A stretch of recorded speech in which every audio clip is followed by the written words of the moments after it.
ప్రాచీన శాస్త్రీయ అత్యాధునిక వైద్య విధానాలను వినూత్నంగా ఒకే గొడుగు కింద అందుబాటులోకి తీసుకొచ్చింది మెడి9 ఇంటిగ్రేటెడ్ మెడికల్ సిస్టమ్. ప్రస్తుతం దేశంలోని సినీ అభిమానులంతా ఒకే విషయంలో ఊగిపోతున్నారు.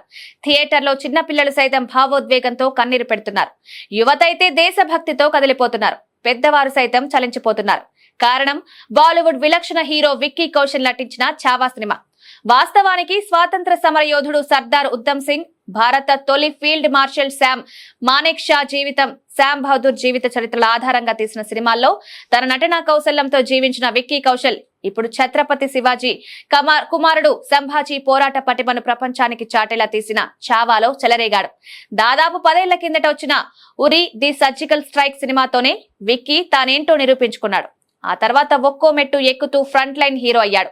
రణబీర్ కపూర్, రణ్వీర్ సింగ్ తర్వాత ఇప్పుడు బాలీవుడ్ లో మోస్ట్ పాపులర్ యంగ్ హీరో అంటే విక్కీ కౌశల్ అనడంలో సందేహం లేదు. చావా విషయానికొస్తే విక్కీని ఎక్కడికో తీసుకువెళ్లింది. ఇప్పటికే 150 కోట్ల రూపాయలకు పైగా కలెక్షన్స్ తో దుమ్ము రేపుతోంది. విక్కీ కెరీర్ లో ఇదే అతి పెద్ద బ్లాక్ బస్టర్. మరీ ముఖ్యంగా ఉత్తరాది ప్రేక్షకులు విక్కీ నటనకు బ్రహ్మరథం పడుతున్నారు.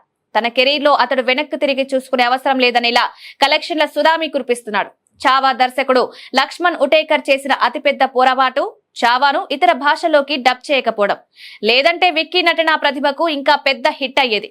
హిందీ తప్ప దక్షిణాది ఏ భాషలోనూ డబ్బింగ్ చేయకపోవడం చావాకు మైనస్.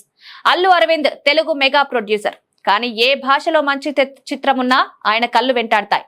మెగాస్టార్ ఠాగూర్ నుంచి సూర్యను సూపర్ స్టార్ చేసిన గజనీతో కలుపుకొని మొన్నటి రిషబ్ శెట్టి కాంతారా వరకు అల్లు అరవింద్ హక్కును దక్కించుకొని రీమేకో డబ్బింగో చేసి డబ్బులు దండిగా దండుకుంటాడు.